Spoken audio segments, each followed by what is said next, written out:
हर महादेव। कैसे हैं आप सब। और आपका शिव जी के उपाय चैनल में आप सबका बहुत बहुत बहुत स्वागत है। तो आइए आज के कुछ उपाय देख लेते हैं जो कि सावन के पवित्र महीने के महा उपाय हैं। एक उपाय इनमें से यह है कि आप 2 लोटे जल का महा उपाय कर सकते हैं। कहा जाता है कि सावन के महीने में जो भी उपाय किया जाता है या जिस भी मनोकामना से कोई भी उपाय किया जाता है वह मनोकामना अवश्य ही पूर्ण होती है, क्योंकि यह जो सावन का पवित्र महीना 22 जुलाई से स्टार्ट हो रहा है, इस बार का सावन का महीना सोमवार के दिन से आरंभ हो रहा है और सोमवार के दिन ही सावन का आखिरी महीना रहेगा। इस बार सावन 22 जुलाई से लेके 19 अगस्त तक रहेगा और हमें 5 सावन के सोमवार मिल रहे हैं। तो इस बार का मौका हमें चूकना नहीं है। आपकी जो भी मनोकामना हो वह सावन के महीने में अवश्य पूरी हो सकती है।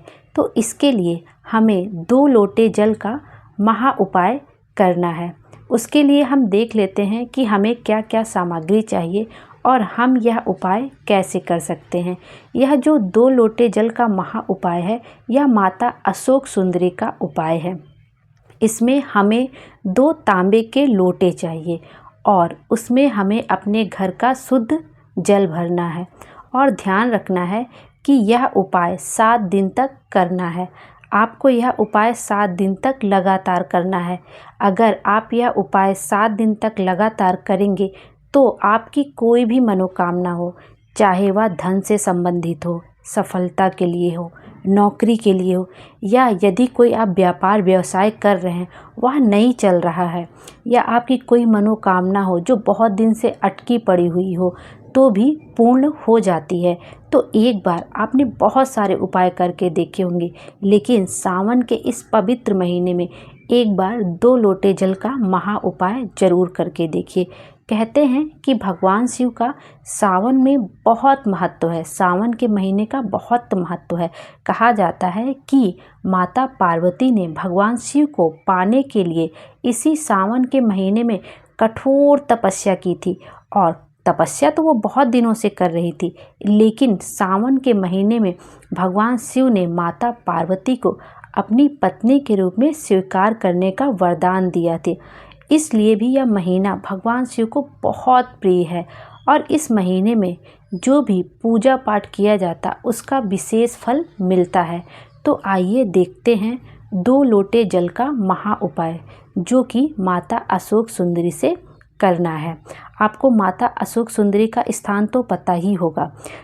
जलाधारी का मुख हमेशा उत्तर की तरफ होता है। उसके दाहिने हाथ पे गणेश जी का स्थान होता है और बाएं स्थान पे कार्तिकेय जी का, बीच में माता अशोक सुंदरी का स्थान होता है। उसके बाद शिवलिंग रखा होता है। कटी भाग पर माता पार्वती का हस्तकमल होता है और फिर उसके ऊपर शिवलिंग रहता है और उसके ऊपर जो बूंद बूंद करके कलश से जल टपकता रहता है उसमें महादेव की 5 बेटियों का निवास स्थान होता है। जया, विषहरा, शामली भाई, देवतली, देव, इनका निवास स्थान होता है। अब हमें देखना है कि यह उपाय करना कैसे है। हमें अपने घर से तांबे के 2 पात्र में तांबे के 2 लोटा लेके जाना है। उसमें अपने घर का शुद्ध जल भरना है और भोले बाबा के मंदिर में पहुंच जाना है। वहां जाके हमें यह देखना है कि जलाधारी का मुख जिस ओर है, आप जल किसी भी दिशा से चढ़ा सकते हैं। पूरब, पश्चिम, उत्तर, दक्षिण, आप किसी भी दिशा से जल चढ़ा सकते हैं। लेकिन यदि कोई विशेष मनोकामना हो तब आपका मुख हमेशा जलाधारी की तरफ होना चाहिए। जिधर से भगवान शिव को जब जल चढ़ाया जाता है और जिधर से जल बह कर जाता है उसकी तरफ हमें खड़े होना, दक्षिण दिशा की तरफ हमें खड़े होना और हमारा मुख उत्तर की तरफ होगा जिधर जलाधारी का जल बहकर जाता है। इस तरह से हमें खड़े हो जाना है और जो 2 लोटा जल हम अपने घर से लेके गए हैं उसको अपने दोनों हाथों में हमें पकड़कर माता अशोक सुंदरी से जल चढ़ाते हुए, धार बनाते हुए, धीरे धीरे धीरे हमें धार बनाते हुए माता अशोक सुंदरी से चढ़ाते हुए हमें शिवलिंग पर धीरे धीरे श्री शिवाय नमस्तुभ्यम का जाप करते हुए या नमः शिवाय या ओम नमः शिवाय का जाप करते हुए हमें यह जल शिवलिंग के ऊपर धीरे धीरे अपनी मनोकामना कहते हुए छोड़ देनी है।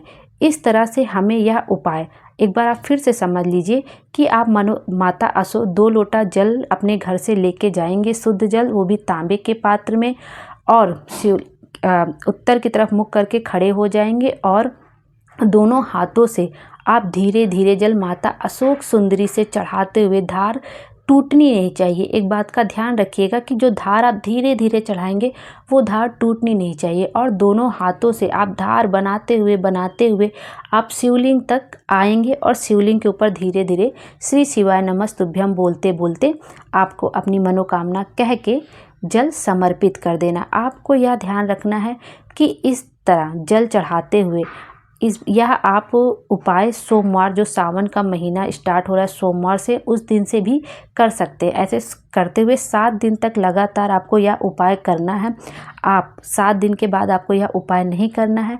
आप देखेंगी कि जैसे ही 3-3.5 महीना पूरा होगा, आपकी मनोकामना जरूर पूरी हो जाएगी। और आपको पूरी श्रद्धा से यह जल समर्पित करना और पूरा विश्वास रखना है कि देव अधिपति महादेव हमारी मनोकामना जरूर पूरी करेंगे। इस तरह से करते हुए आपको यह जल समर्पित कर देना है। और वैसे भी कहा जाता है कि हम सावन के महीने में जो भी जल शिव जी को अर्पित करते, उससे हमारी मनोकामना जरूर पूरी होती है। और यदि आपको किसी काम में सफलता नहीं मिल रही है, नौकरी नहीं मिल रही, तो आप अपनी मेहनत करते जाइए और शिव जी को इस तरह जल चढ़ाकर एक बार देख लीजिए, आपकी मनोकामना जरूर पूरी होगी।